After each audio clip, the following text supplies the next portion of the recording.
கிறிஸ்து இயேசுவுக்குள் அன்பானவர்களே, இயேசுவின் ஆசீர்வாத ஊழியங்களின் மூலம் அன்பின் வாழ்த்துக்கள். இந்த தொடர் உபவாச தியானத்திற்கென்று ரோமருக்கு எழுதின நிருபம் 1ஆம் அதிகாரம் 23வது வசனத்தை மையப்படுத்தி ஒவ்வொரு நாளும் அழிவில்லாத தேவனுடைய என்கின்ற காரியத்துல தியானித்து வருகிறோம். இந்த நாளிலும் தியானத்திற்கென்று சங்கீத புஸ்தகம் 16ஆம் சங்கீதம் 7வது வசனம், எனக்கு ஆலோசனை தந்த கர்த்தரை துதிப்பேன், ராக்காலிலும் உங்களிலும் என் உள்ளந்திரியங்கள் என்னை உணர்த்தும். அதாவது கர்த்தருடைய ஆலோசனை எவ்வளவு அருமையானது அப்படிங்கிறத அதை பெற்ற தாவீது தான் சொல்றார். நம்முடைய ஆலோசனை எனக்கு எவ்வளவு அருமையா இருந்ததோ அதனால அதை நினைத்து துதிக்கிறேன். அது மாத்திரமல்ல, ராக்காலங்களிலும் என் உள்ளந்திரியங்களில் உம்முடைய ஆலோசனை எனப்பட்டது உணர்த்தும் அப்படிங்கிறார். இப்ப ஞானி கூட சொல்லும் போது சொல்றாரு, ஆலோசனை எனப்பட்டது மனித வாழ்க்கைக்கு எவ்வளவு அத்தியாவசியமானதுன்னு நீதிமொழிகளின் புஸ்தகம் 11ஆம் அதிகாரத்தினுடைய 14வது வசனத்துல, ஆலோசனை இல்லாத இடத்தில் ஜனங்கள் விழுந்து போவார்கள், அநேக ஆலோசனைக்காரர் உண்டானால் சுகம் உண்டாகும். விழுந்து போவார்கள் அப்படிங்கிறதை காட்டிலும் மிகப்பெரிய நஷ்டம் அடைந்து விடுவாங்க, அல்லது அவர்களுடைய வாழ்க்கையில அவர்கள் விரும்புகிற உயர்வான இலக்கை அடைய முடியாது. அதைத்தான் இங்க நானே சொல்லும்போது சொல்றாரு, ஆலோசனை இல்லை என்றால் நம்மளுடைய வாழ்க்கையில எங்க போனாலுமே ஏதோ ஒரு இடறுதல் வந்துவிடும் அப்படிங்கிறார். அப்ப எந்த ஒரு காரியம் செய்தாலுமே தேவனுடைய ஆலோசனையின்படி செய்யும் போதுதான் தேவன் அதற்கு ஏற்ற மகிமையை தருவார். சில நேரங்களில தேவன் ஏற்படுத்தி வைத்த ஒரு காரியம் நம்மளுடைய மகிமைக்காகவும் நம்மளுடைய வாழ்வுக்கு ஆதாரமாகவும் இருக்கும் பாருங்க. ஆனா அதை நம்ம அறியாம, ஏன் என் வாழ்க்கையில் இப்படி செய்தீர் என்பதை போல ஆலோசனை இல்லாமல் இருந்தோம்னா தடுமாறி போயிடுவான். சில நேரங்களில ஆண்டவருடைய பிள்ளைகளும் கர்த்தர் நடத்துகிற வழியை புரிந்து கொள்ளாம, அந்த ஆலோசனையை சரியாக கேட்காம நாமளும் நம்மளையும் வேதனைப்படுத்தி சில நேரம் கர்த்தரையும் வேதனைப்படுத்தி விடுவோம். வேதவசனம் சொல்லுதுங்க, யோவான் எழுதின சுவிசேஷ புஸ்தகம் 11வது அதிகாரத்துல, இயேசு மார்த்தாள் இடத்திலும் மரியாளின் இடத்திலும் லாசருவின் இடத்திலும் அன்பாய் இருந்தாராமா. அப்ப அன்பாய் இருக்கிற இயேசு அவங்கள நம்பித்தான் சில காரியங்களை கொடுக்கிறார். அது ஒருவேளை உலக மக்களுக்கு அது சரியா புரியாத மன்னமா இருக்கலாம். ஆனா அந்த நேரத்துல தேவனுடைய ஆலோசனையை சரியா கேட்கும் போதுதான் நமக்கோ ஆண்டவர் இதற்காகத்தான் இதை அனுமதித்தாரா என்பது தெரியும் பாருங்க. இப்படி அன்பா நேசித்த லாசரு வியாதிப்பட்டு விடுகிறார். வியாதிப்பட்ட உடனேயே மார்த்தாள் வந்து இயேசுவின் இடத்துல வேண்டுதல் செய்கிறார். அப்ப இயேசு, நானே உயிர்த்தெழுதலும் ஜீவனுமாய் இருக்கிறேன், உன்னுடைய சகோதரன் உயிர் பிழைப்பான் என்ற போது அந்த அம்மா அந்த ஆலோசனையை சரியா புரிந்து கொள்ளல. கடைசியா லாசரு வியாதிப்பட்டு இறந்தே போயிட்டார். ஒருவேளை இறந்த வீட்டுக்காவது இயேசு வருவார்னு பார்த்தா வரவே இல்லை. ஒரு நாள் ஆயிட்டு, 2 நாள் ஆயிற்று, 4 நாளைக்கு அப்புறம் தான் இயேசு அந்த ஊருக்கு வந்த போது இயேசு வந்திருக்கிறார் என்று சொல்லி மார்த்தாளுக்கு எப்படியோ ஒரு செய்தி வந்து விடுகிறது. இமீடியட்டா ரகசியமா போய் மரியாள் இடத்துல சொல்றாங்க, இயேசு வந்திருக்கிறார், உன்னை அழைக்கிறார் அப்படின்ட்டாங்க. இப்ப மரியாளும் வேகமா ஓடி போய் இயேசுவின் பாதத்துல விழுந்து எல்லோரை போல இவங்களும் ஜெபிக்க ஆரம்பிச்சுட்டாங்க. என்ன ஜெபம்னா, ஆண்டவரே நீர் இருந்திருந்தீரானால் என் சகோதரன் மரித்திருக்க மாட்டான் அப்படிங்கிறாங்க. சரி, இயேசு இருந்தாருன்னா மரித்தவனு திரும்ப வந்து விடுவான் என்கின்ற ஒரு தெளிவு இயேசுவின் பாதத்தில் அமர்ந்திருந்த மரியாளுக்கும் இல்லாம போயிட்டு. ஏன் அப்படின்னா, அநேக நேரங்கள்ல பாருங்க, நீங்க ஒரு பிரகாசமான சூரிய வெளிச்சத்தை பார்த்துக்கிட்டே இருந்தீங்கன்னா நார்மலா நீங்க பார்க்கிற கண் பார்வையில சில காரியம் தெரியாமலே போயிடும். அதே மாதிரிதான் இவ்வுலக மக்களுடைய சத்தத்தை கேட்டுக்கிட்டே இருந்தீங்கன்னா வானத்தையும் பூமியை உண்டாக்கிற கர்த்தருடைய சத்தம் தெளிவே இல்லாம போயிடும். இந்த மரியாள் யாருன்னா இயேசுவின் பாதத்தில் அமர்ந்திருந்து வசனத்தை கேட்டுட்டு இருந்தவங்க. ஆனா இன்றைக்கு 4 நாள் வந்து யூதர்கள் அழுத அழுக, இதற்கிடையில வியாதிப்பட்ட நாட்களில சகோதரி அழுத அழுக, இப்படி இந்த மரண இருளுக்குள் பிரவேசித்த மரியாளுக்கு இயேசுவினுடைய இந்த பிரசன்னம் எப்பேற்பட்டதுன்னு தெரியல, இயேசு எப்பேற்பட்ட வல்லமையுடையவர்னு தெரியல. இப்பதான் இந்த வார்த்தையை சொல்லிட்டு இவங்க அழுகிறாங்க. இவங்க அழுகிறதை பார்த்து யூதர்களும் சேர்ந்து அழுகிறாங்க. இப்ப அழுதுட்டே இயேசுவை பார்க்கும் போது இயேசுவும் சேர்ந்து கண்ணீர் விடுறார். இயேசு ஏன் கண்ணீர் விட்டார் அப்படின்னா, பிதாவினுடைய சித்தத்தை அறிய வேண்டிய பிள்ளைகளே பிதாவின் சித்தத்தை அறியாம அவருடைய இருதயம் இருளடைந்து இருக்குதே என்று சொல்லி கண்ணீர் விடுறார். இப்ப கண்ணீர் விட்ட போது இதுக்கு அப்புறம் இந்த யூதர்கள் பார்த்துட்டு இவனை இவ்வளவாய் நேசித்தவர் ஏன் இவரை மரணத்துக்குள்ள போகாதபடி காப்பாத்தி இருக்க கூடாதுன்னு கேட்கிறாங்க. இதற்கு பின்பு தாங்க இவர் கல்லறைக்கு வந்து சீசரில் இடத்துல கல்லை புரட்டி போடுங்கள் அப்படிங்கிறாரு. அப்பொழுது மார்த்தாள் கூட சொல்றாங்க, ஆண்டவரே நாரும் ஆண்டவரே அப்படின்னு இருக்கிறாங்க. ஏன்னா இதற்கு முன்பாக ஏதாவது ஒரு சரீரத்தை எங்கேயாவது ஒருத்தர் எடுத்தது நிமித்தமா அந்த சரீரத்தின் மூலமா வந்த நாற்றங்கள் ஒருவேளை இந்த அம்மாவுக்கு தெரிந்திருக்கலாம். இன்றைக்கே பாருங்களேன், ஏதோ ஒரு மனிதனுடைய மரணத்துல மர்மம் இருக்குது அப்படின்னு யாரோ ஒருத்தர் கேஸ் போட்டாங்க அப்படின்னா அது எத்தனை மாதமானாலும் சரி, அரசாங்கம் வந்து அது உறுதி எனப்பட்டதுன்னு தெரிய வந்ததுன்னா அந்த அடக்கம் பண்ணப்பட்ட சரீரத்தை மறுபடியும் தோண்டி எடுப்பாங்க. அப்ப ஆல்ரெடியே மரித்து போனதுக்கு அப்புறம் அந்த மரண வாசனை எனப்பட்டது வந்துடும். அதுக்கு அப்புறம் அநேக நாட்களுக்கு முன் மண்ணுக்குள்ளே இருக்கும்போது அதனுடைய நாற்றம் மிகப்பெரிய துர்நாற்றமா மாறிடு. இதைத்தான் இந்த அம்மா அறிந்து வைத்திருக்கிறாங்க. இந்த அறிந்து வைத்ததைத்தான் சொல்றாங்களே தவிர தனக்காக இந்த உலகத்துல ஒரு மிகப்பெரிய காரியத்தை செய்து வந்து இயேசுவை அறியவில்லை. பார்த்தா இயேசு சொல்றாரு, என்னை விசுவாசிக்கிறவன் மரித்தாலும் பிழைப்பான், உயிரோடு இருந்து விசுவாசிக்கிறவன் மறியாமலும் இருப்பான். நீ விசுவாசித்தாய் என்றால் தேவனுடைய மகிமையை காண்பாய் என்று மார்த்தாளிடத்துல சொன்னதுக்கு அப்புறம்தான் லாசருவே வெளியே வா என்று உரத்த சத்தமாய் கூப்பிட்டாராம். இப்ப லாசருவும் இயேசுவின் சத்தத்தின் மூலமாய் வெளியே வர கட்டப்பட்ட நிலைமையில வருகிறார். சார், உலக தோற்றம் முதற்கொண்டு இதுவரைக்கும் இப்படி யாருமே 4வது நாள் உயிரோடு வரல. அன்னைக்கு எலிசா உயிரோடு எழுப்பின அந்த சிறு பிள்ளைங்க கூட இந்த 1-2 நாட்களில உயிரோடு எந்திரிச்சாமா. எலியா உயிரோடு எழுப்பினது அதே மாதிரிதான். இதுக்கப்புறம் எத்தனையோ தீர்க்கதரிசிகள் இருந்திருக்கலாம். அவங்க செய்த அற்புதங்கள்லாம் இஸ்ரவேலுக்குள்ள 3 நாளைக்கு உள்ள, அதனால இஸ்ரவேலருக்குள்ள ஒரு நம்பிக்கை இருந்தது. என்னன்னா, ஒரு மனிதன் மரித்து போயிட்டானா அவனுடைய ஆத்மா 3 நாட்கள் அந்த வீட்டை சுற்றியோ அல்லது சரீரத்தை சுற்றியோ தான் இருக்குன்னு அவர்களுடைய நம்பிக்கை. ஆனா வேதம் சொல்லுகிறது, கர்த்தர் முன்குறித்த காலம் வந்துருச்சுன்னா கர்த்தர் தந்த அந்த ஆவி கர்த்தரிடத்தில் திரும்பி போயிருமாமா.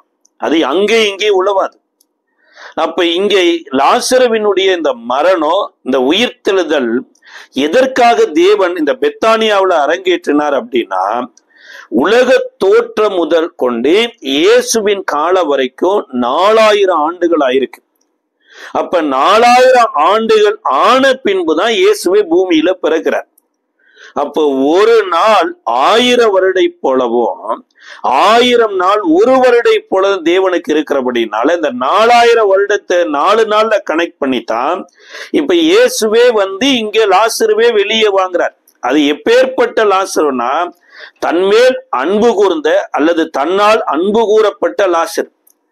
இதைத்தான் யோவான் 3:16 சொல்லுகிறது, தன்னை விசுவாசிக்கிறவன் எவனோ அவன் கெட்டு போகாமல் நித்திய ஜீவனை அடையும்படி அவரையே தந்தருளி இவ்வளவாய் உலகத்தில் அன்பு கூர்ந்தார்னார். அப்ப 4வது நாள் லாசருவை வெளியே கொண்டு வந்ததனுடைய நோக்கமே இயேசுவின் மூலமாய் மரணத்துக்குள் மூழ்கி இருக்கிற எல்லோரையும் பரலோக பிதா உயிரோடு எழுப்பணும். அதற்கு அவரை மரணத்துக்குள்ள கொண்டு போய் கல்லறையிலிருந்து உயிரோடு எழுப்பணும். இதுதான் பிரதான நோக்கமாய் இருந்தது. இதை அறியாமத்தான் அங்க மரியாள் இயேசுவின் பாதத்துல விழுந்து கண்ணீர் விடுறாங்க. இதை பார்த்து இயேசுவும் கண்ணீர் விட்டார் என்று சொல்லப்பட்டிருக்கு. இதுதான் சொல்லப்படுகிறது. அநேக நேரங்களில நம்மளுடைய ஆலோசனை சரியா இல்லாதபடியினாலதான் நம்ம அநேக விழுதலுக்கும் அழிவுதலுக்கும் காரணம். இயேசுவை குறித்து கூட ஒரு பிறக்கிறதுக்கு முன்னாடியே ஏசாயா தீர்க்கதரிசி சொல்லும் போது சொல்றாரு. ஏசாயா தீர்க்க தரிசன புஸ்தகம் 9ஆம் அதிகாரம் 6வது வசனத்துல அவருடைய நாமங்கள் ஒன்னொன்னா சொல்லிட்டு வந்து அதுல ஒரு நாமம் என்னன்னா அவர் ஆலோசனை கர்த்தா அப்படின்னு சொல்லப்பட்டிருக்கு. இப்ப நம்மளுடைய வாழ்க்கையில நம்ம ஏன் ஆண்டவரே இப்படி செய்தீர் என்பதை காட்டிலும் இதுல நீர் என்ன சித்த வைத்திருக்கிறீர் என்று கேட்க வேண்டியது அவசியம் இருக்கு பாருங்க. இயேசு எங்கேயுமே ஏன் எனக்கு இப்படி செய்தீர் என்று கேட்கவே இல்லை. சில நேரங்களில எதிர்மறையா நிறைய காரியங்கள் நடந்தது. ஆனா கல்வாரி சிலுவையில தான் உலகத்தின் பாவத்தை எல்லாம் அவர் சுமந்த அந்த இமை பொழுது உன்னை கைவிட்டேன் உருக்கமான இரக்கங்களால் முடிசூட்டேன் என்ற அந்த இமை பொழுதுலதான் என் தேவனே ஏன் என்னை கைவிட்டீர் அப்படின்னார். அதாவது இயேசுவை இமை பொழுது கையை விட்டது உலகத்துல கைவிடப்பட்ட ஒவ்வொரு மனிதனையும் இயேசுவோடு கூட அவர் மறுபடியும் உயிர்ப்பிக்கிறதுக்காக தான். அந்த இமை பொழுதுக்கு அப்புறம் அடுத்து பாருங்க, சிலுவையில இயேசு தேவனேன்னு ஜெபம் பண்ணாம பிதாவே உம்முடைய கைகளில் என் ஆவியை ஒப்பு கொடுக்கிறேன் என்று பிதாவே என்று கூப்பிட்டிருப்பார். அப்ப தேவனுடைய ஆலோசனை மிக மிக அவசியங்க. சில நேரம் நம்மளுடைய உறவுகள் கூட சில ஆலோசனைகளை கொடுக்கும் பாருங்களே. இது ஒருவேளை நல்லதாவே தெரியலாம், எல்லாமே பர்ஃபெக்டா இருக்கிற மாதிரி இருக்குங்க. கொஞ்சம் நம்ம கண் விழிப்போடு கூட பார்க்கலனா அது நம்மளை வஞ்சிக்கிறதுக்கு பிசாசினால் போடப்பட்ட தந்திரமான கண்ணிங்கிறது தெரியாது. யாத்ராம புஸ்தகத்தினுடைய 18வது அதிகாரத்தின் 19வது வசனத்துல மோசேயினுடைய மாமாவாகிய எத்திரோ ஒரு ஆலோசனை கொடுக்கிறார். இப்பொழுது என் சொல்லை கேளும், உமக்கு ஒரு ஆலோசனை சொல்லுகிறேன், தேவனும் உம்மோடே இருப்பார். நீ தேவ சந்நிதியில் ஜனங்களுக்காக இரும், விசேஷித்தவைகளை தேவனிடத்தில் கொண்டு போய் கட்டளைகளையும் பிரமாணங்களையும் அவர்களுக்கு வெளிப்படுத்தி அவர்கள் நடக்க வேண்டிய வழியையும் அவர்கள் செய்ய வேண்டிய காரியத்தையும் அவர்களுக்கு தெரியப்படுத்தும். ஜனங்கள் எல்லோருக்குள்ளும் தேவனுக்கு பயந்தவர்களும் உண்மையுள்ளவர்களும் பொருளாசிய விருக்கர்களுமான திறமையுள்ள மனிதரை தெரிந்து கொண்டு அவர்களை 1000 பேருக்கு அதிபதிகளாகவும் 100 பேருக்கு அதிபதிகளாகவும் 50 பேருக்கு அதிபதிகளாகவும் 10 பேருக்கு அதிபதிகளாகவும் ஏற்படுத்தும். இதுதான் பாருங்க எத்திரோ கொடுத்த ஆலோசனை. ஏன்னா புருஷரே 4 லட்சம் பேர் இருக்கிறாங்க, பெண்கள் குழந்தைகள் கிட்டத்தட்ட எப்படியோ ஒரு 20 லட்சத்துக்கு மேல இருக்கிறாங்கன்னு வைத்துக் கொள்ளுங்களேன்.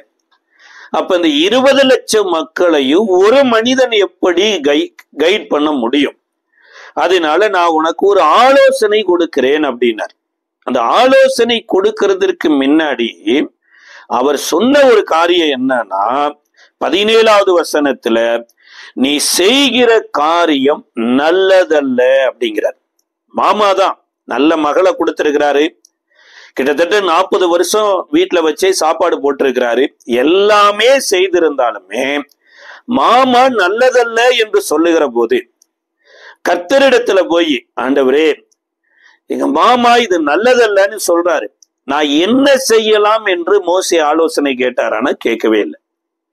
மாமா கொடுத்த ஆலோசனையின்படி அப்படியே செய்யறார். 2வது காரியம், ஜனங்களுக்கு நீ எதை போதி அப்படின்னார் அப்படின்னா கட்டளைகளையும் பிரம்மாண்டங்களையும் போதி அப்படின்னார். அப்ப இந்த மாமா எத்திரோ அவருடைய பெயரை குறித்து அர்த்தம் எபிரேய மொழியில சொல்லப்படுது சிறப்புன்னு அர்த்தமாமா. எத்திரோன்னா சிறப்பு அல்லது மிகுதி அல்லது இன்னொரு அதுக்கு மீனிங் இருக்கு, மேன்மை அப்படிங்குது. அப்ப நல்ல மிகுதியான காரியமா இருந்தாலோ சிறப்பான காரியமா இருந்தாலோ மேன்மையான காரியமா இருந்தாலோ அதை தேவனிடத்தில் கொண்டு போக தடுமாறி போன மோசே பாருங்க. நமக்கும் அதே மாதிரிதான். எங்க தடுமாற்றம் நடந்தது அப்படின்னா, இந்த 18:20 அவங்க மாமா சொல்ல ஆலோசனை என்னன்னா, கட்டளைகளையும் பிரமாணங்களையும் அவர்களுக்கு வெளிப்படுத்தி. மோசே என்ன செய்துட்டு இருந்தார்னா, கட்டளைய கொடுக்கலைங்க, பிரமாணத்தை கொடுக்கல. மோசே என்ன கொடுத்து கொண்டிருந்தாருன்னு 16வது வசனத்துல அவங்க மாமாட்ட சொல்றாரு, அவர்களுக்கு யாதொரு காரியம் உண்டானால் என்னிடத்தில் வருவார்கள், நான் அவர்கள் வழக்கை தீர்த்து தேவ கட்டளையையும் அவருடைய பிரமாணங்களையும் தெரிவிக்கிறேன்.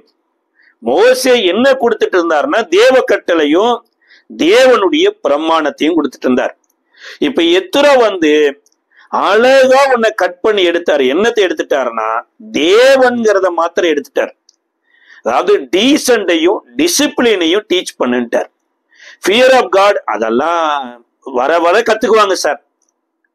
இன்னைக்கு எத்தனையோ இடங்கள்ல பிள்ளைகளை உயர் படிப்பு படிக்க வைக்கணும் என்று இரவும் பகலும் பிரயாசப்பட்டு நல்ல பள்ளிக்கூடங்களை தேர்ந்தெடுத்து நல்ல படிக்க வைக்கிற எத்தனையோ பேரண்ட்ஸுகளுடைய இருதயத்துல பிள்ளை ஒரு எஜுகேஷன்ல ஒருவேளை இன்ஜினியர் ஆகணும், டாக்டர் ஆகணும், அல்லது ஐஏஎஸ் படிச்சு கலெக்டர் ஆகணும், அல்லது சிஎம்முக்கு ஒரு ஆலோசகரா மாறணும், இப்படி உயர் பதவியில இருக்கணும் அப்படிங்கிறத தான் போக்கஸ் பண்ணிட்டு இருக்காங்க. ஏன்னா இதுலதான் வருமானம் வருது, இதுலதான் பேரு புகழ் வருது. சார், கல்வி எனப்பட்டது மிஷினரிகள் இந்த உலகத்துல எதற்கு ஏற்படுத்தினாங்க அப்படின்னா, டாக்டர் ஆகிறக்கோ, கலெக்டர் ஆகிறக்கோ, இன்ஜினியர் ஆகிறக்கோ, அல்லது உயர் பதவியில் அமர்ந்து பெரிய பெரிய தலைவர்களுக்கு கவுன்சிலர் ஆகிறதுக்கோ அல்ல. கர்த்தரை அறிவதற்கு வேதத்தை படிக்கணும், வேதத்துல இருந்து தேவனை அறியணும். அப்ப கல்வி அறிவு இல்லாதனா நம்ம வேதத்தை படிக்க முடியாது. அதனாலதான் பள்ளிக்கூடம் அப்படின்னு ஒண்ணு ஆரம்பிச்சாங்க. பள்ளி அப்படின்னா தேவாலயம் என்ற அர்த்தம். அப்ப பள்ளிக்கு பக்கத்துல இருக்கிற கூடத்துலதான் இதை படிக்க வேண்டிய முறையை கத்து கொடுத்து பள்ளிக்கு தேவனை அறிகிற அறிவை கொடுத்தாங்க. கால சூழ்நிலையில பள்ளிக்கூடம் என்கின்ற பேர் மாறி கல்விக்கூடமா வந்துருச்சு. இந்த எல்லாரும் படித்தவங்கன்னு பார்த்தா எத்தனையோ படித்தவங்களுக்கு தேவ பயம் எனப்பட்டது இல்லைங்க. படிக்காதவர்களுக்கு இருக்கிற தேவ பயம் கூட படித்தவர்களுக்கு கிடையாது.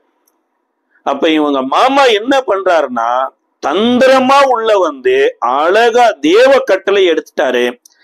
தேவனுடைய பிரமாணத்தை எடுத்துட்டு வெறும் கட்டளையும் வெறும் பிரமாணத்தையும் ஏற்படுத்தி சொல்லிட்டு அதுக்கு கீழே ஒரு ஆலோசனை கொடுக்கிறார். 1000 பேருக்கு ஒரு ஆளை தேர்ந்தெடு, அடுத்து 100 பேருக்கு ஒரு ஆளை தேர்ந்தெடு, 50 பேருக்கு ஒரு ஆளை தேர்ந்தெடு. இன்னைக்கு எத்தனையோ ஸ்தாபனங்கள் இந்த வஞ்சக உபதேசத்துல சிக்கப்பட்டு ஏரியா லீடர், அப்புறம் ஜோனல் லீடர், அப்புறம் ரீஜனல் லீடர் என்கின்ற லீடர்களை ஏற்படுத்துறாங்க.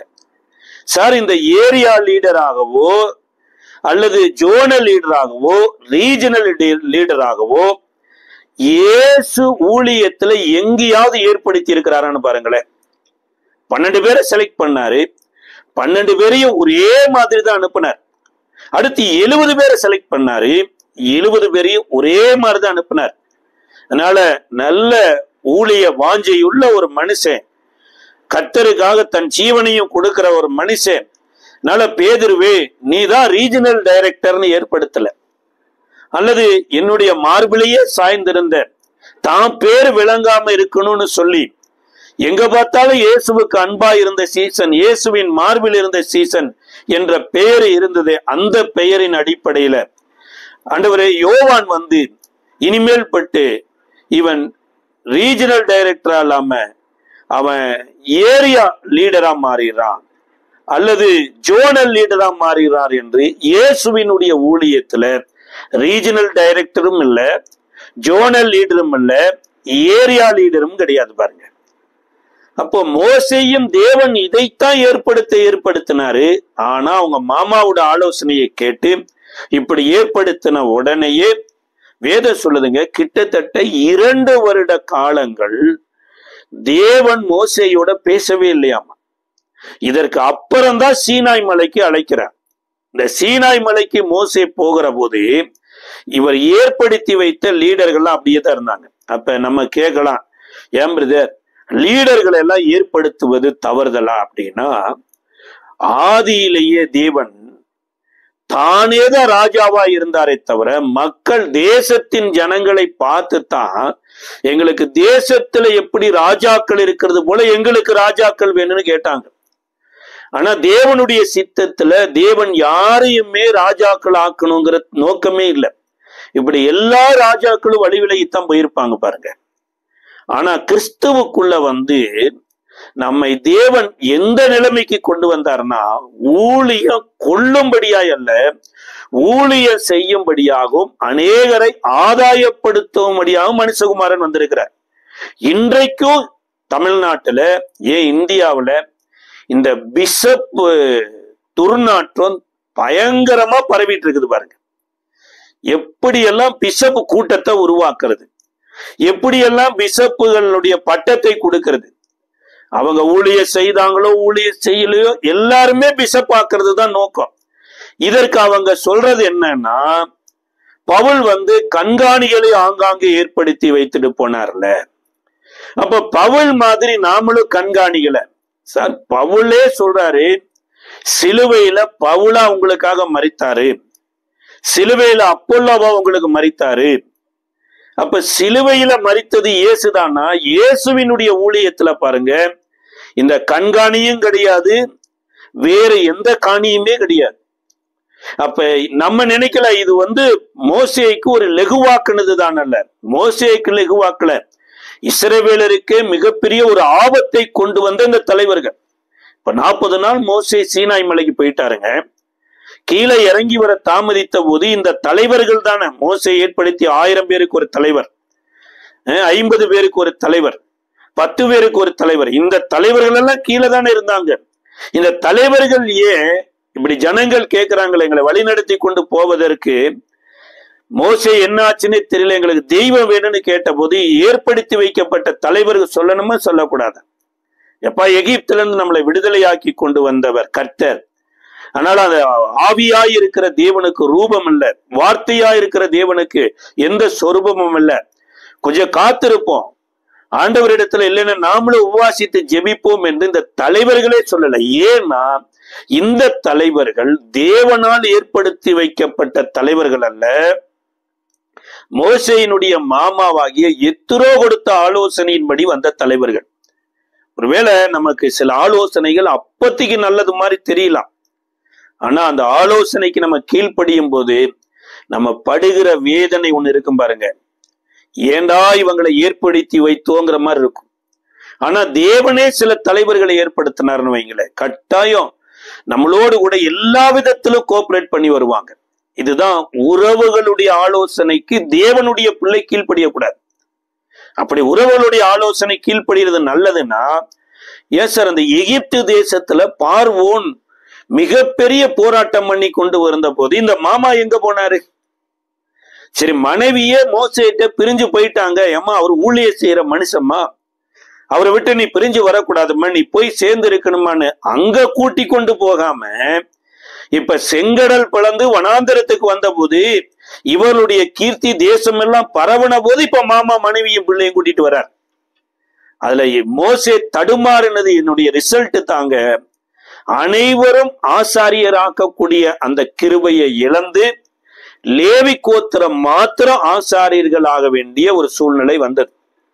இதற்கு ஆலோசனை கொடுத்தது யாருன்னா, அன்றைக்கு மீதியான் தேசத்து ஆசாரியனா இருந்த எத்ரோ தான். ஒருவேளை மாமா வர்றாரா, விருந்து கொடுக்குறீங்களா, ஓகே, தங்க வைக்கிறீங்களா, வஸ்திரத்தை கூட கொடுங்க. ஆனா மோசே என்ன பண்ணிட்டாருன்னா, கர்த்தருடைய ஆசாரியர்கள் செய்ய வேண்டிய பலிகள் எல்லாம் கூட அவர் செலுத்தும்படியா கொடுத்தார். அப்ப நம்மளை ஆண்டவர் நடத்தும் போது சில நேரங்களில நம்ம தடுமாறுகிற போது நமக்கு மாத்திரம் இழப்பு வர்றதில்லைங்க, நம்ம கையில கொடுக்கப்பட்ட மக்களும் சேர்ந்தே மிகப்பெரிய இழப்பை சந்திக்கிறாங்க. முதலாவது இதுதான் உறவுகளுடைய ஆலோசனை. இரண்டாவது தவறான சில ஆலோசனைகளும் இருக்குது பாருங்க. மத்தேயு எழுதின சுவிசேஷ புஸ்தகத்தினுடைய 28வது அதிகாரத்துல உயிர்த்தெழுந்த இயேசுவை கண்ணார பார்த்த போர் சேவகர், காவல்காரர்கள், அவர்கள் அந்த டியூட்டியை அமர்த்தின பிரதான ஆசாரியின் இடத்துல சொல்றாங்க. மாதிரி 2 தேவதூதர்கள் வந்தாங்க. வந்த பெண்களிடத்திலையும் சொன்னாங்க, அவர் உயிரோடு எழுந்து விட்டார், கலிலேயாவில் அவருடைய சீசர்களை சந்திக்கிறேன்னு சொல்லி இருக்கிறாரு என்கின்ற காரியம் அத்தனை விவரத்தையும் இந்த பிரதான ஆசாரியர் இடத்துல சொல்றாங்க. இப்ப பிரதான ஆசாரியர்கள் என்ன பண்ணிருக்கலாம், ஒருவேளை இதுவரைக்கும் நம்ம கர்த்தருடைய அந்த காரியத்தை சரியா புரிந்து கொள்ள முடியல, இன்றைக்காவது நம்ம ஏதோ ஒரு விதத்துல பாவ மன்னிப்பு பெற்று ரட்சிப்படைஞ்சிடலாம் அப்படிங்கிறது இல்லாம அற்புதமா ஒரு ஆலோசனை அந்த இடத்துல பண்ணாங்க பாருங்க.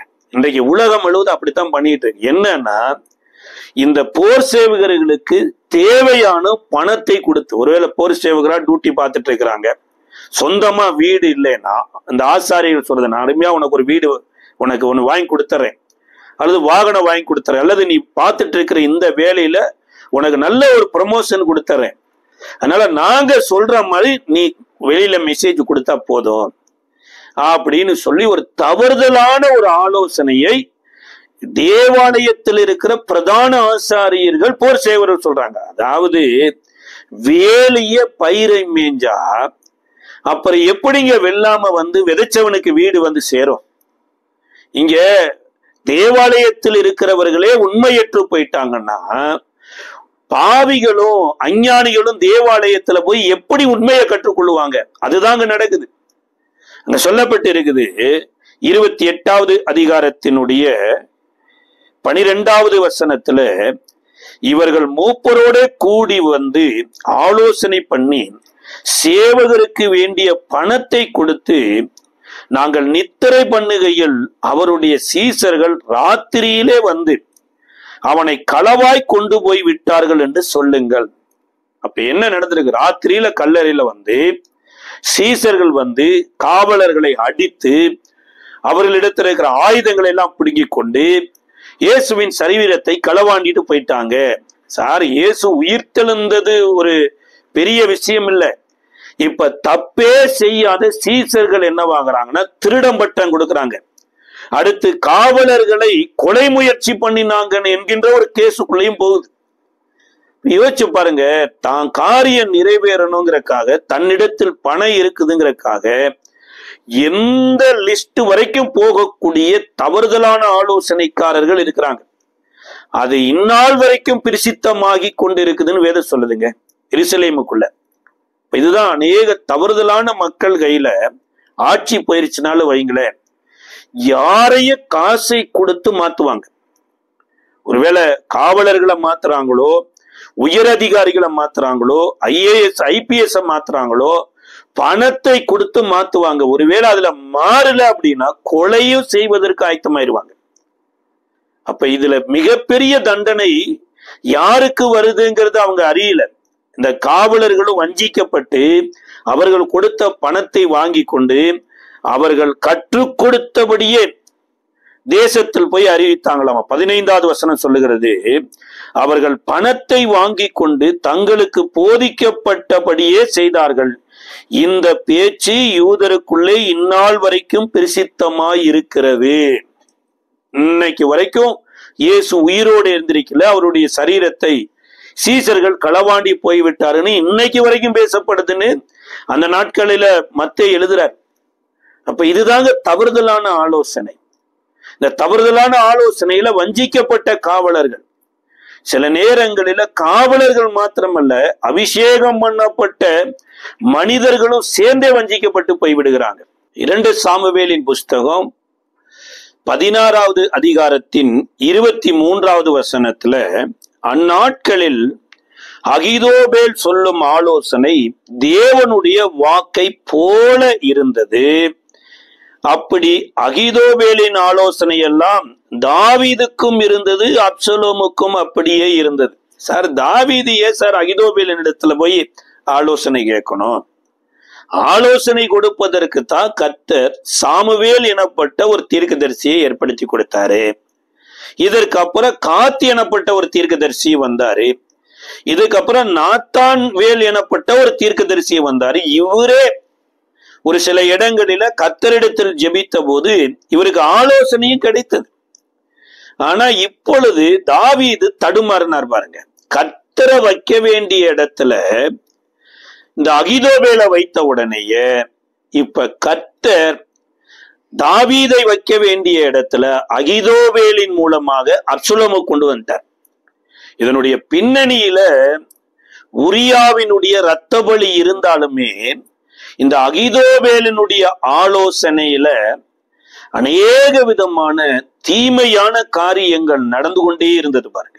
நம்மளுடைய வாழ்க்கையிலையும் கர்த்தரை வைக்க வேண்டிய இடத்துல நீங்க யாரை வைத்தாலும் சரி, ஒருவேளை பிள்ளைய வைத்தாலோ, வாகனத்தை வைத்தாலோ, அல்லது வேலையை வைத்தாலோ, ஆடு மாடுகளை வைத்தாலோ, அல்லது பிரசித்த பெற்ற ஊழியக்காரரையே வைத்தாலோ மிக பெரிய விழுதலுக்குள் போவதும் உறுதி.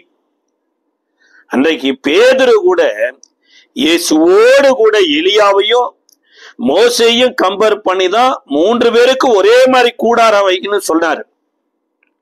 இமீடியட்டா எலியாவும் மோசையும் எடுத்துக்கொள்ளப்பட்டாங்க. பேதுரு முகம் குப்புற விழுந்தாரு பாருங்க. அதே விழுதல் தான் இங்க தாவீதுக்கு வருது.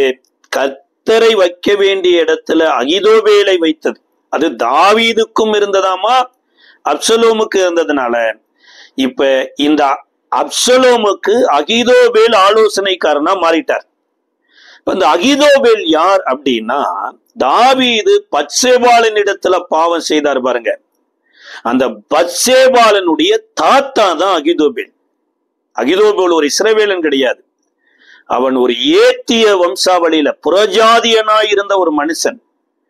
அந்த புறஜாதியர்களை, ஏத்தியரை ஏன் கர்த்தர் அழிக்காம இவ்வளவு காரியத்தை பண்ணார்னா, கர்த்தர் நன்மை செய்தோம்னா 1000 தலைமுறை மட்டும் இரக்கம் பாராட்டுவாருங்க. அப்ப இந்த ஏத்தியர் என்ன ஒரு நன்மை செய்தாங்க அப்படின்னா, அன்றைக்கு சாராள் அம்மா மரித்த போது ஆபிரகாம் போய் அந்த மம்ரே எனப்பட்ட எபுரோனை ஏத்தியரின் கையில தான் விலை கொடுத்து வாங்கினார். அந்த ஏத்தியரின் கைகளில் இருந்துதான் இந்த கானான் தேசத்தில் இருக்கிற மம்ரே என்ற எபுரோன் ஆபிரகாமினுடைய சமபூமியா மாறுச்சு. அங்கதான் ஆபிரகாம் சாராள் அம்மாவை அடக்கம் பண்ணாரு, தானும் அதுல அடக்கம் ஆனாரு. அடுத்து இந்த ஈசாக்கு, ரெபேக்காள், சாராள், மற்ற எல்லாமே, அடுத்து யாக்கோபு, யாக்கோபுடைய மனைவி லேயாள், இவங்க எல்லாருமே இந்த இடத்துலதான் அடக்கம் ஆனாங்க. அப்ப ஆபிரகாமுக்கு தயை பாராட்டின ஏத்தியருக்கு கர்த்தர் தயை பாராட்டித்தான் இப்ப தாவீதோட ஏத்தியனாகிய உரியாவை படைத்தளபதியா வச்சிருந்தா. இந்த ஏத்தியனாகிய உரியாவை தாவீது கொலை செய்து அவன் மனைவியையும் எடுத்துக்கொண்டார். இது வெளியில யாருக்குமே தெரியாது. ஆனா இது யாருக்கு தெரியுதோ தெரியலையோ, அகிதோபேலுக்கு நல்லாவே தெரிஞ்சதுனால, என்னுடைய பேத்திய நீ மனைவி ஆக்குவதற்கு ஏன் உறவுக்காரன்னு நீ யுத்த காலத்துல கொலை செய்துட்டேல, அதனால நான் பழிக்கு பழி வாங்குறேன் பார் என்று. இதுதாங்க அரசியல் பகை. தந்திரமா இந்த அகிதோபேல் தான் இந்த அப்சலோமை ராஜா வாக்கினது மாத்திரமல்ல, இந்த அப்சலோமுக்கு ஒவ்வொரு ஆலோசனையும் கொடுத்துட்டு நான் தாவீதனுடைய வீக்னஸ் பாயிண்ட் எல்லாமே இந்த அகிதோபேலுக்கு தெரிஞ்சதுனால தாவீதை கொலை செய்யத்தக்கதாகவும் இந்த அப்சலோமுக்கு ஆலோசனை கொடுத்தான். அதுல 2 முக்கியமான ஆலோசனை என்னன்னா, அவங்க தகப்பனாருடைய மறுமனையாட்டியோடு பிரவேசித்துட்டேன்னா நீ அவ்வளவுதான், வாழ்நாள் முழுவதும் நீதான் எருசலேமில ராஜா அப்படின்னு சொல்லி மறுமனையாட்டியின் இடத்துல பிரவேசிப்பதற்கு ஊரறிய, அதாவது சகல இஸ்ரவேலரும் அறிய மாளிகையின் உப்பருகையில இந்த அகிதோபேலினுடைய ஆலோசனையின்படி அப்சலோம் மறுமனையாட்டிகளிடத்தில் பிரவேசிச்சான்.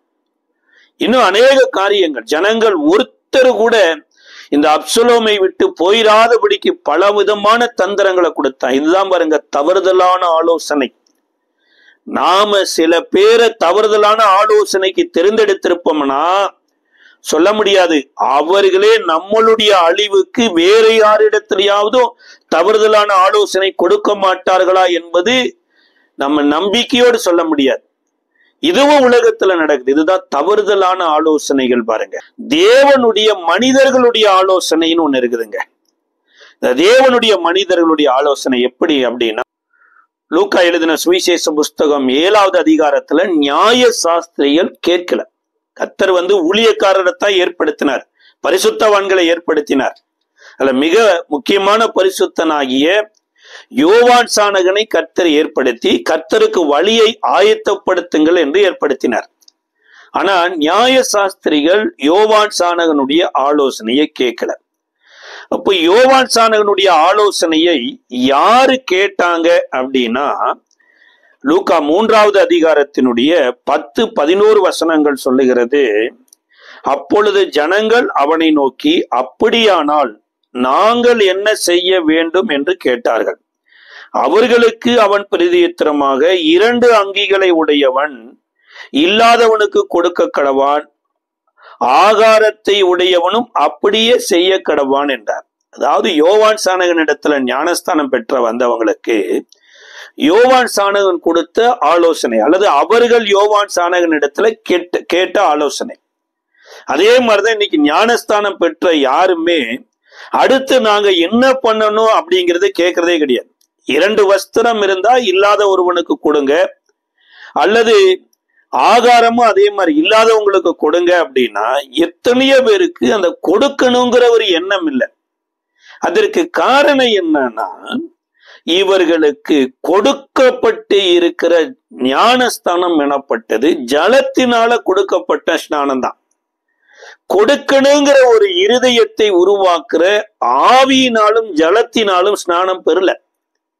வேலை கேட்கிற ஆலோசனைக்கு எத்தனையோ பேரு நல்ல உபதேசத்தை கேட்கிறாங்க. நல்ல சபைகள், இன்னைக்கு எத்தனையோ சபைகள் மிகப்பெரிய வெளிப்பாடுகளை பெற்ற சபையா ஒவ்வொரு வாரமும் அற்புதமா சபைகள்ல போதிக்கப்படுது. ஆனா சபைக்கு போதனையை கேட்ட மக்களுக்குள்ள அந்த போதனை விடுதலை செய்யல. சார் யோர்தான்ல தான் போதிக்கிறாரு, நாங்கள் என்ன செய்ய வேண்டும் என்று கேட்டவர்களுக்கு தான் போதிக்கிறாரு. ஆனா அவர்கள் யாராவது 2 வஸ்திரம் இருக்கிறவன் இல்லாத ஒருத்தனுக்கு கொடுத்திருக்கிறானான்னு பாருங்க, கொடுத்தவே இல்லை. சரி, இவர்களுக்குத்தான் இந்த போதனை கொடுத்தாருன்னா, இந்த யோவான் சானகனிடத்துல பலதரப்பட்ட மக்கள் வந்தாங்க. முதல்ல ஜனங்கள் வந்தாங்க, ஜனங்களுக்கு இப்பேற்பட்ட உபதேசத்தை கொடுத்தாரு.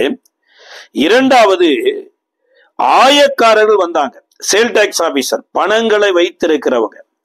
அவங்க கேட்கிறாங்க. 12:13 ஆயக்காரரும் ஞானஸ்தானம் பெற அவனை நோக்கி, போதகரே, நாங்கள் என்ன செய்ய வேண்டும் என்று கேட்டார்கள். அதற்கு அவன், உங்களுக்கு கட்டளையிட்டதற்கு அதிகமாய் ஒன்றும் வாங்காதிருங்கள் என்றான். பாருங்க, பணம் வச்சிருக்கிறவங்க பண ஆசையில போய் மாட்டிக்காதீங்க. உங்களுக்கு எவ்வளவு கொடுக்கப்பட்டு இருக்குதோ அந்த வேலையை மாத்திரம் செய்யுங்க. ஏன்னா நீங்க பணம் உங்க கையில ஏராளம் தாராளமா வரும். யூதாஸ் காரியத்து கையில பணம் வந்தது தாங்க மிகப்பெரிய அழிவுக்கே காரணம். அதே போதனை தான் இங்க நடக்குது. நீங்க கையில பணம் வரும்போது, வரி வசூல் பண்ணுகிற போது, ஒருவேளை ஒருத்தனுக்கு ஃபைன் வருதுன்னா அவனுக்கு கொடுக்க வேண்டிய ஃபைனை மாத்திரம் கொடுத்துட்டு அதோட நிறுத்திடுங்க. லஞ்சங்கிறது வாங்காதீங்க அப்படின்னு சொல்லி போதிச்சார். ஆனா முடியலையே. அநேகர் பாருங்க, ஞானஸ்தானத்தை பெற்றும் கூட சில பேர் சில காரியங்கள் தவறுதலான கண்ணியில போய் சிக்கிக்கிறாங்க. அப்ப காரணம் என்ன? இந்த ஆலோசனை நல்லா இருக்கு, ஆனா ஆலோசனையின்படி நடக்க முடியலையே. அடுத்து சொல்லப்பட்டிருக்குது, அவர்கள் மாத்திரம் வரலையாமா. லூக்கா 14வது வசனம், 13வது அதிகாரம் 14வது வசனத்துல, போர் சேகரும் அவனை நோக்கி, நாங்கள் என்ன செய்ய வேண்டும் என்று கேட்டார்கள். அதற்கு அவன், நீங்கள் ஒருவருக்கும் இடுக்கண் செய்யாமலும் பொய்யாய் குற்றம் சாட்டாமலும் உங்கள் சம்பளமே போதும் என்று இருங்கள் என்றான்.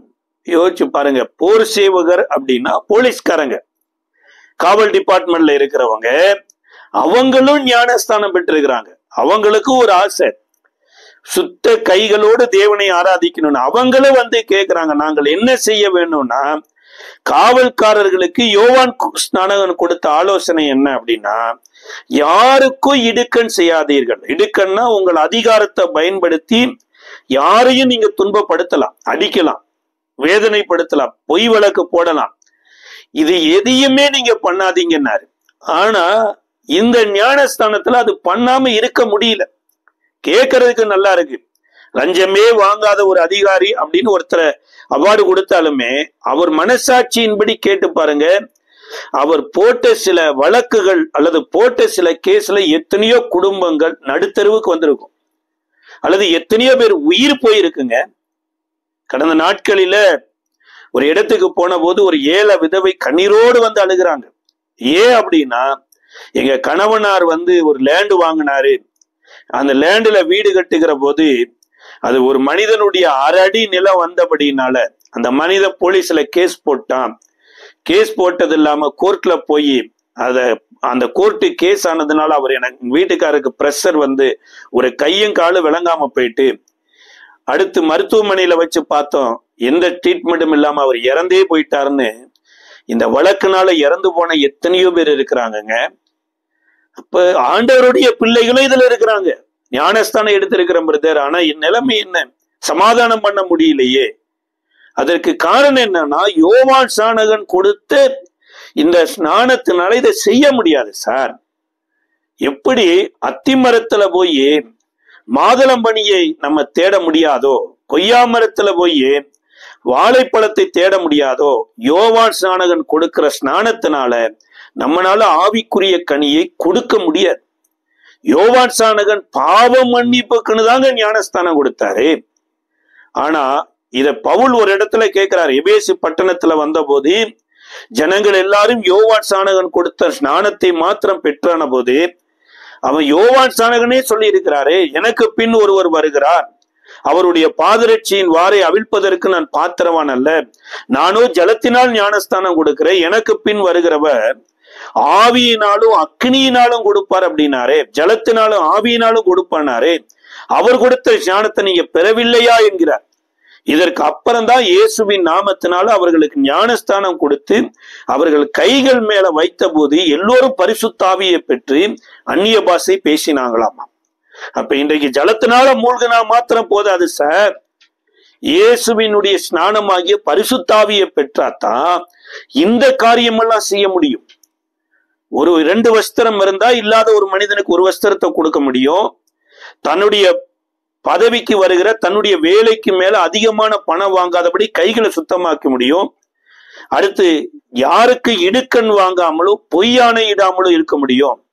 இப்ப ஆலோசனை நல்லதா இருந்தாலும் அதை செயல்படுத்துவதற்கு ஆவியினால மறுபடி பிறக்க வேண்டியது அவசியம்.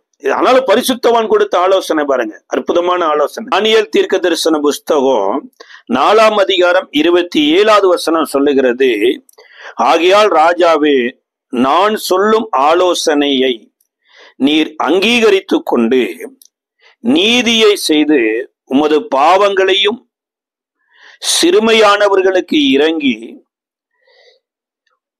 உமது அக்கிரமங்களையும் அகற்றிவிடும், அப்பொழுது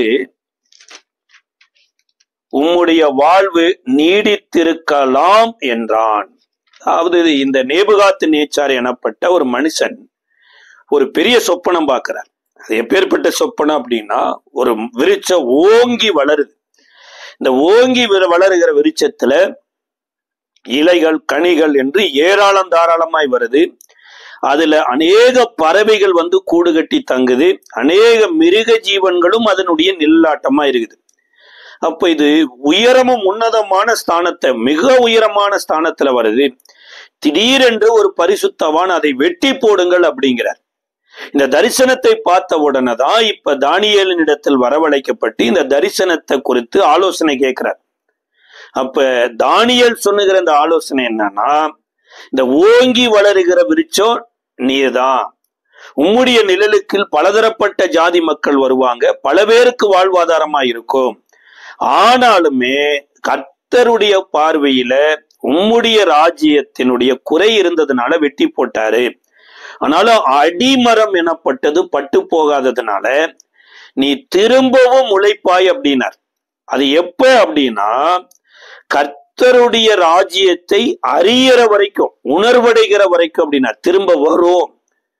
அதே மாதிரி இந்த நேபுகாத்து நேச்சார் நான் கட்டின மகா பெரிய பாபிலோன் என்ற போது அவருடைய விரல்கள் எல்லாம் அது மிருகத்தினுடைய விரல்களை போல நகங்கள் வளர்ந்துருச்சு. இன்னைக்கு எத்தனையோ வாலிப பிள்ளைக இந்த கேரக்டர்ல போயிடுவாங்க பாருங்க. நெகத்தை மிருகத்தை போல வளர்த்துறது.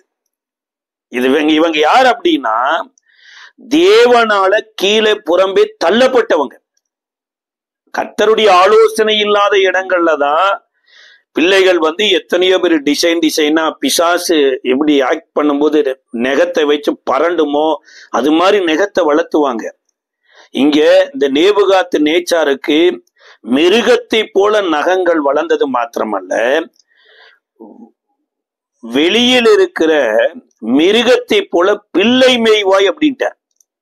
இது குறிப்பிட்ட காலம் இந்த நேபுகாத்து நேச்சார் மேல இமீடியட்டா கர்த்தருடைய காரியம் வந்துடுச்சு. தானியேல் இந்த நேபுகாத்து நேச்சாரை நேசித்தது நிமித்தமா ஒரு ஆலோசனை கொடுத்தாரு. என்ன ஆலோசனைனா, நம்முடைய பாவங்களை எல்லாம் நீ என்ன பண்ணிரு, அறிக்கை செய்து சிறுமையானவர்களுக்கு இறங்கி உன் அக்கிரமங்களை எல்லாம் அகற்றிப்பாரு.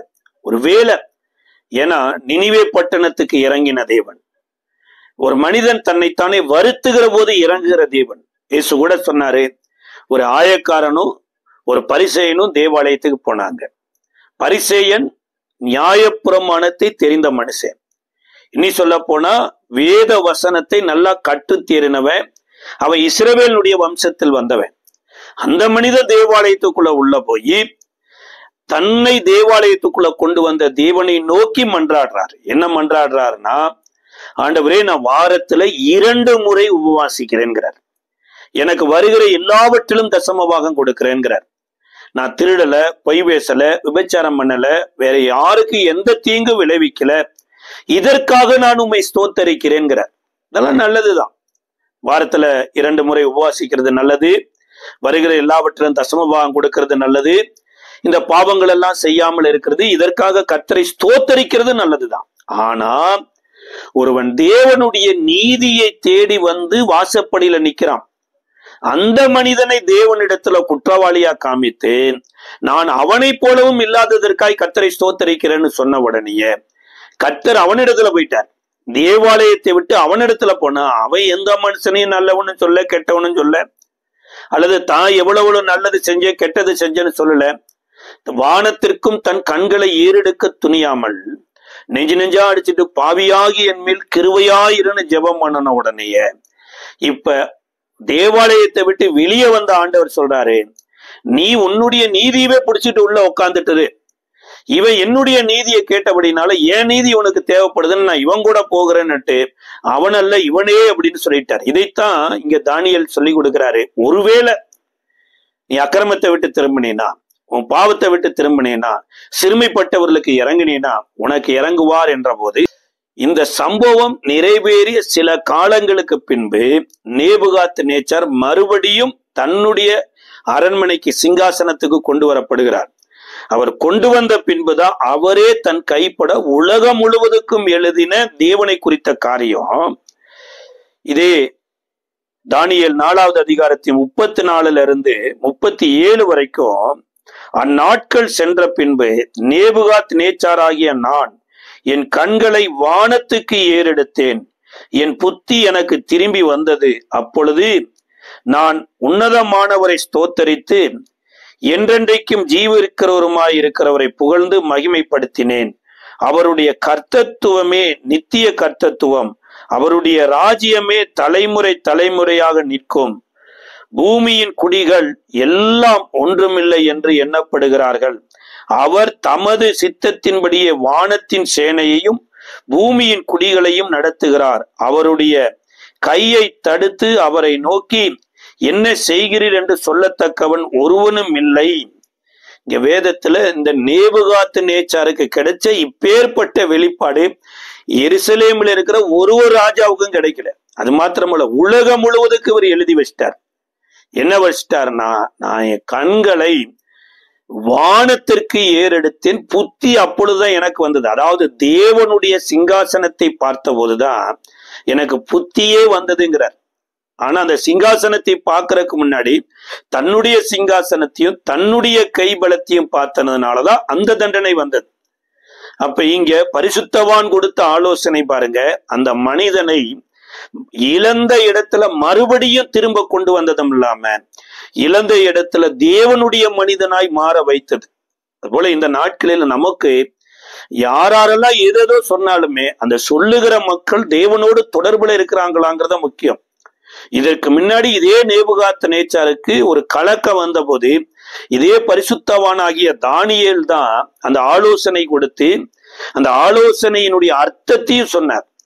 இப்ப அதே தானியேல் தான் திரும்பவும் நீ ராஜ்யத்துக்கு வருவே, திரும்பவும் இழந்து போன மகிமை வரும், ஆனா நீ செய்ய வேண்டிய காரியம் இது இருக்குதுன்னு சொன்னார். அதே மாதிரிதான் எலிசா தீர்க்கதரிசியும் எரிகோவில இருக்கிற மக்களுக்கு ஒரு ஆலோசனை கொடுத்திருப்பார். இதை குறித்து 2 ராஜாக்களின் புஸ்தகம் 2ஆம் அதிகாரம் 19 - 22 வரைக்கும் எரிகோ பட்டணத்தின் நிலம் பால் நிலமா இருக்குது, தண்ணீரும் கெட்டு போயிருக்குது. அந்த எரிகோ பட்டணத்தில் இருக்கிற அநேக தீர்க்கதரிசிகள் புத்திரர் இருக்கிறாங்க. அவர்களால அந்த நிலத்தையும் சுத்தமாக்க முடியல, தண்ணியும் சுத்தமாக்க முடியல. அதற்கு காரணம் என்னன்னா, அந்த 2வது அதிகாரத்துல எலிசா யோர்தானிலிருந்து இப்ப புறப்பட்டு எரிகோவுக்கு வருகிறார்.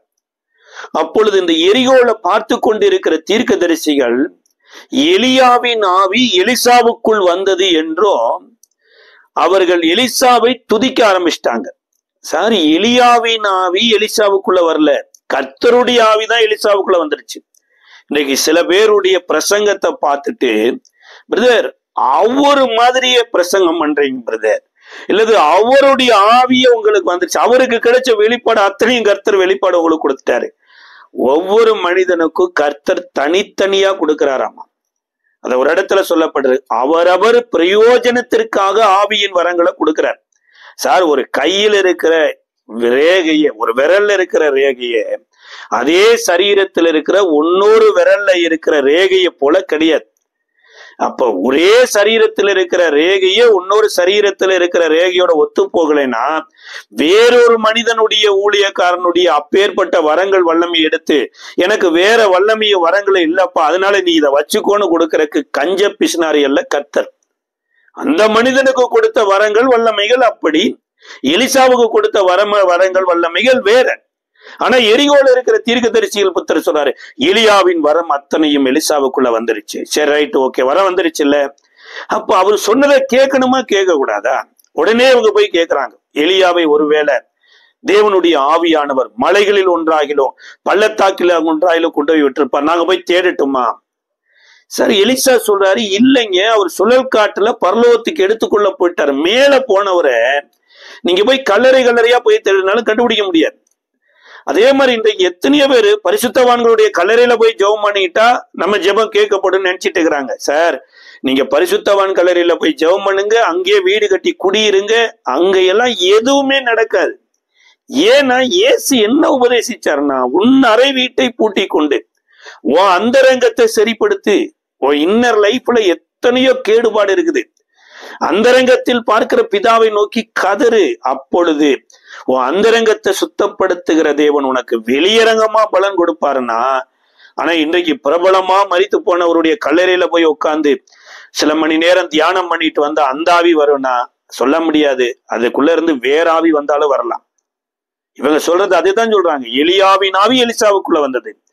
எலியாவின் ஆவி வரலைங்க. வேதம் சொல்லுகிறது, எலியாவும் எலிசாவும் இந்த யோர்தானுக்குள் பேசிக்கொண்டு போகும்போதே, எலியா பூமியில இருக்கும் போதே எலிசா கேட்ட ஆவியின் ரெட்டிப்பான வரம் இறங்கிருச்சுங்க.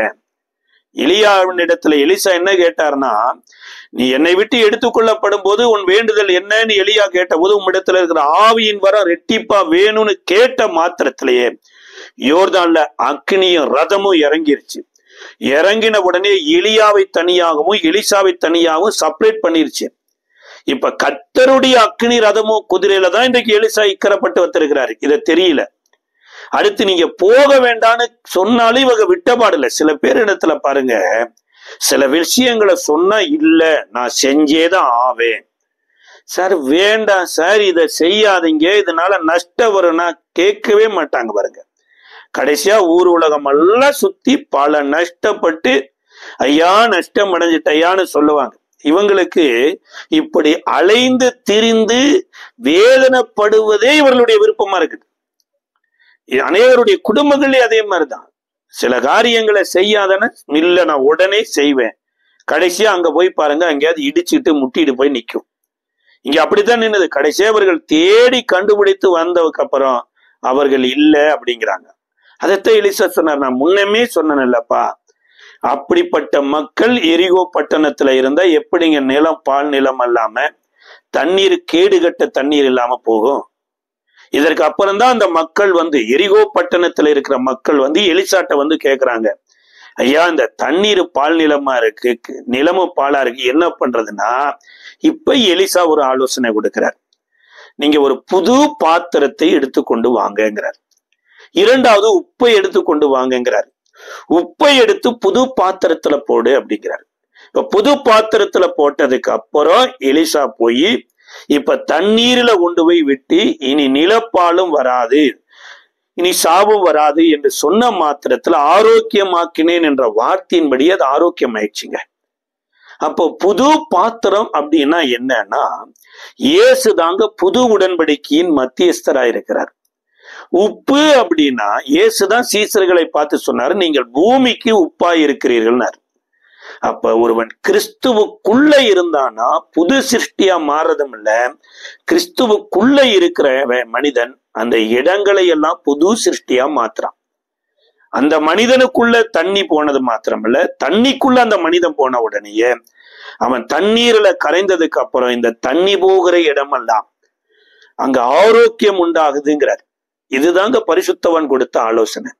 கடைசியா கர்த்தர் கொடுக்கிற ஆலோசனைன்னு ஒண்ணு இருக்குது. இதை குறித்து தான் 1 சாமுவேலின் புஸ்தகம் 30வது அதிகாரத்துல, இதுவரைக்கும் கர்த்தருடைய ஆலோசனையை கேட்காத தாவீது இன்றைக்கு மிகவும் நெருக்கப்பட்ட போதுதான் 7வது வசனத்துல கர்த்தருக்குள் தன்னை திடப்படுத்தி கொண்டு ஒரு மனிதனை கூப்பிட்டு அந்த ஏபோத்தை எடுத்து கொண்டு வாங்குறார்.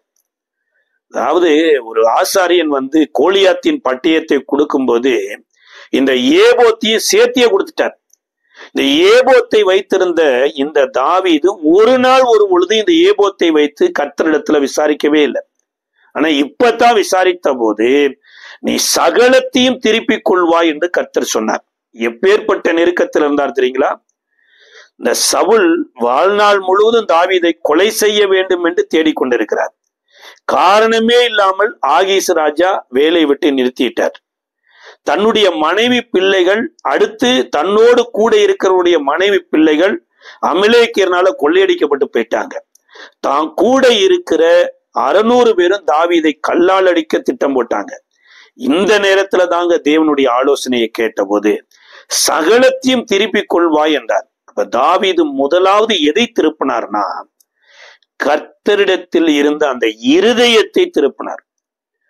கர்த்தருடைய அபிஷேகத்துல நடத்தப்படுகிற ஒரு இருதயம், என்ன இருந்தாலும் சரி என்ன போனாலும் சரி வேத வசனத்தின்படிதான் வாழ்வேன் என்கின்ற அந்த இருதயம். அடுத்து கர்த்தர் தனக்கு கொடுத்ததை கர்த்தர் யாராருக்கெல்லாம் கொடுக்கணும்னு கொடுத்தாரோ அந்த இருதயத்தை மீட்டு கொண்டார். இதற்கு அப்புறம் பாருங்க, இந்த 1 சாமுவேல் 30வது அதிகாரம் ஆரம்பத்துல ஒன்றுமே இல்லாமல் ஆரம்பித்த இந்த தாவீது இந்த 30வது அதிகாரத்தை முடிக்கிற போது ஒன்றுமில்லாதவர்களுக்கு கொடுக்கிற ஸ்தானத்துல கர்த்தர் கொண்டு வந்துட்டார். அதுதான் கர்த்தருடைய ஆலோசனை எனப்பட்டது. ஆச்சரியமானது. அது தலைமுறைக்கு பிரயோஜனமா இருக்கு. ஒருவேளை கடந்த நாட்களில கர்த்தருடைய ஆலோசனை இல்லாம என்ன காரியத்தை செய்திருந்தாலுமே, அதனால ஏகப்பட்ட இழப்புகளை செய்திருந்தாலுமே, அன்றைக்கு தாவீதுக்கு தெரிஞ்சோ தெரியாமலோ ஒரு ஏபோத்து கையில இருந்த மாதிரி நமக்கு இயேசு எனப்பட்ட ஒரு நாமம் இருக்குதுங்க. பிதாவில் குமாரன் மகிமைப்படும்படி அவர் நாமத்துல நம்ம எதை கேட்டாலும் அதை நமக்கு தருவேன்னு சொல்லியிருக்கார். அவர் நாமத்துல கேட்போம். கட்டாயம் ஒன்றுமில்லாமல் இருந்து ஆரம்பித்த இருந்த இடத்துல, ஒன்றுமில்லாதவர்களுக்கு கொடுக்க இடத்துல உதவி செய்த அதே கர்த்தர் நமக்கும் உதவி செய்வார். ஜெபிக்கலாமா? அன்பின் பரலோக பிதாவே, கர்த்தராகிய இயேசுவின் நாமத்தின் நன்றியோடு ஸ்தோத்தரிக்கிறோம் அப்பா. உம்முடைய ஆலோசனை எவ்வளவு ஆச்சரியமானதா இருக்கிறது. அநேக நேரங்களில உறவினர்கள் ஆலோசனையை கேட்டு, ஆண்டவரே பிரபலமானவர்களுடைய ஆலோசனையை கேட்டு அநேக விதமான தடுமாற்றத்துல போதும் அப்பா. இனி வருகிற நாட்களில ஒவ்வொரு காரியத்தையும் உடைய ஆலோசனையின்படி செய்ய எங்கள் ஒவ்வொருவருக்கு கிருபை தாரும். ஆசீர்வதியும் பலப்படுத்தி இயேசுவின் நாமத்தில் ஜெபிக்கிறோம் நல்ல பிதாவே. ஆமென்.